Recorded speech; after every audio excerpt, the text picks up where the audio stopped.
षड्यंत्र के तहत हमको, हमारे पूरे परिवार को ईडी के द्वारा झूठा माइनिंग लगाकर, जो कि ना ही हमारे पास माइनिंग है, ना ही हमारे पास क्रेशर है, ना ही हमारे पास गाड़ी है। झारखंड विधानसभा चुनाव की तैयारी किस तरीके से चल रही है? पहले प्रत्याशी नामांकन करके आ रहे हैं और उसके बाद प्रत्याशी जो है अपने शुभचिंतकों से मिल रहे हैं। तो नेताजी, अब हम लोगों को भी थोड़ा समय दे दीजिए, थोड़ा आप लोग रुक जाइए। क्या तैयारी चल रही है, कैसे चुनाव की तैयारी चल रही है? ये सारे जनता घुमा लीजिए, देख लीजिए पूरा जनता को। हाँ। इन्हीं का आवाज है, हम आए हुए हैं। ये लोग सब माई बाप हमारे हैं। 2.5 साल दोबारा हमने चुनाव जीता। फर्स्ट में 5459 वोट आया था, सेकंड में 15,000 वोट आया है।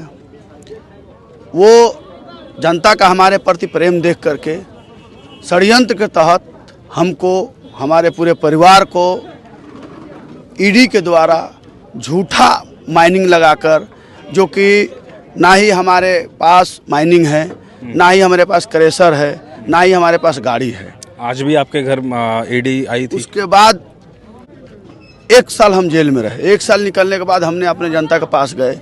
जनता का यही कहना हुआ कि अभी छोटे से काम नहीं चलेगी, अब आप बड़े पर जाइए। बड़े पर जनता के लेकर के हमने गए, जाने का कोशिश की। आज जाने के दरमियान में फिर षड्यंत्र के तहत आज हमारे घर पर ईडी की छापेमारी हुई। षड्यंत्र के तहत हमारे घर पर बहुत सारे लोगों को, कहने का मतलब है कि हमारे ग्रामीण भाई में सब शिक्षित है नहीं, कानून का जानकार है नहीं। यहाँ 30,000 जनते आए थे, उनको देख करके लगभग 15,000 जनते डर के भाग गए। तो ये तो सरासरी नाइंसाफ़ी है। जनता देख रही है, ये डर अपनी एक मत वोट दे करके वो डर भगाएगी। आपके नॉमिनेशन के ही दिन ईडी का रेड पड़ना क्या लग रहा है आपको? भयभीत हो गए हैं। जन सलाह हमारे जनता का प्रेम देकर भयभीत हो गए हैं, इसी के चलते वो कार्रवाई करवा रहे हैं। अच्छा, क्या मुद्दा लेकर आप हैं? क्योंकि विधानसभा चुनाव की तैयारी आपने की है और काफ़ी चर्चा में भी आप आज से आ गए हैं। आज से ही आपने नॉमिनेशन किया और आज ही आपको लेकर काफ़ी चर्चाएं होने लगी। जिस तरीके का आपका काफिला निकला नॉमिनेशन को लेकर, आप किन मुद्दों को लेकर आए हैं चुनाव में? मुद्दा में देखिए, ये सब हमारे युवा भाई हैं, सब पढ़ लिख करके घूम रहे हैं, कोई रोजगार मिल नहीं रहा है। इन लोगों को, सारे लोग को हम रोजगार देंगे, चाहे जिस स्थिति से हो, जैसे भी हो। सारे युवा भाई बहन जो पढ़ लिख करके, माँ बाप पढ़ाती है, लिखाती है, पूरा लाइफ का अपना खर्च कर देती है, उसके बावजूद भी वो उनके बेरोजगारी के चलते वो मारे पीटे भरते हैं, जिसके कारण वो बन जाते हैं या तो नशाखोर में चले जाते हैं या तो गलत रास्ता अपना लेते हैं। क्योंकि सभी को भूख में रोटी चाहिए, तीनों चीज़ चाहिए, रोटी मकान कपड़ा। ये चीज़ नहीं हो पा रहा है, जिसके चलते आज हमारे युवा भाई लोग लगभग हमारे समर्थन में, हमको लगता है कि जितने हमारे जन सैलाब आए हैं उसमें 60% हमारे युवा भाई लोग हैं। इसके चलते ही हम आज समर्थन आए हुए हैं और चुनाव में लड़ रहे हैं। सबको हम बेरोजगारी दूर करेंगे। कुछ राजमहल का चीज़ है तो हमारे यहाँ गंगा पुल निर्माण बन रही है, जो गंगा पुल निर्माण समिति के काफ़ी वर्षों से संघर्ष के दरमियान वो पुल लाए हैं यहाँ कुछ।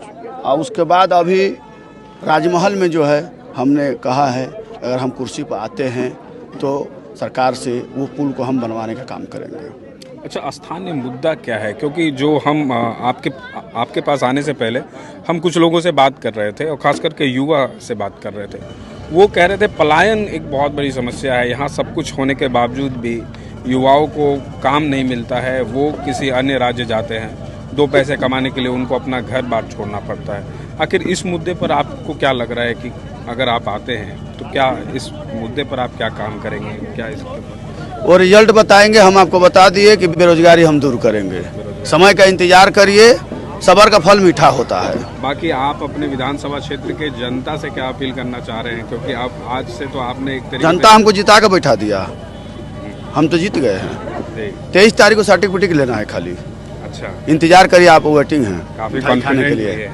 जीत चुके हैं, कल चुनाव करा लीजिए। अच्छा, कल चुनाव करा लीजिए, कल के कल रिजल्ट जनता बता देगी। बहुत बहुत धन्यवाद और हमारी तरफ से भी आपको शुभकामनाएं। तो ये थे हमारे साथ राजमहल विधानसभा से उम्मीदवार सुनील यादव।